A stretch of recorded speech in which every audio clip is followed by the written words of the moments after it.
Actes des Apôtres, chapitre 3. Pierre et Jean montaient ensemble au temple à l'heure de la prière. C'était la 9e heure. Il y avait un homme boiteux de naissance, qu'on portait et qu'on plaçait tous les jours à la porte du temple, appelé la Belle, pour qu'il demandât l'aumône à ceux qui entraient dans le temple. Cet homme, voyant Pierre et Jean qui allaient y entrer, leur demanda l'aumône. Pierre, de même que Jean, fixa les yeux sur lui et dit « Regarde-nous ». Et il les regardait attentivement, s'attendant à recevoir d'eux quelque chose.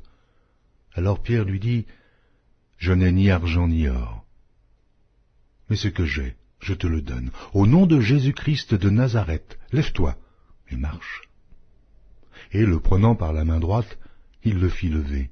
Au même instant, ses pieds et ses chevilles devinrent fermes. D'un saut, il fut debout, et il se mit à marcher. Il entra avec eux dans le temple marchant, sautant et louant Dieu. Tout le monde le vit marchant et louant Dieu. Il reconnaissait que c'était celui qui était assis à la belle porte du temple pour demander l'aumône. Et il fut rempli d'étonnement et de surprise au sujet de ce qui lui était arrivé. Comme il ne quittait pas Pierre et Jean, tout le peuple étonné accourut vers eux, au portique dit de Salomon. Pierre, voyant cela, dit au peuple, « Hommes israélites, pourquoi vous étonnez-vous de cela? Pourquoi avez-vous les regards fixés sur nous, comme si c'était par notre propre puissance ou par notre piété que nous eussions fait marcher cet homme?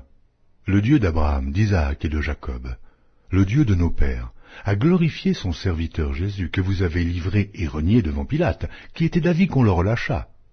Vous avez renié le saint et le juste, et vous avez demandé qu'on vous accordât la grâce d'un meurtrier. Vous avez fait mourir le prince de la vie, que Dieu a ressuscité des morts. Nous en sommes témoins. C'est par la foi en son nom que son nom a raffermi celui que vous voyez et connaissez.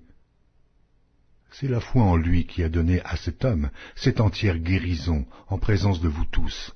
Et maintenant, frères, je sais que vous avez agi par ignorance, ainsi que vos chefs.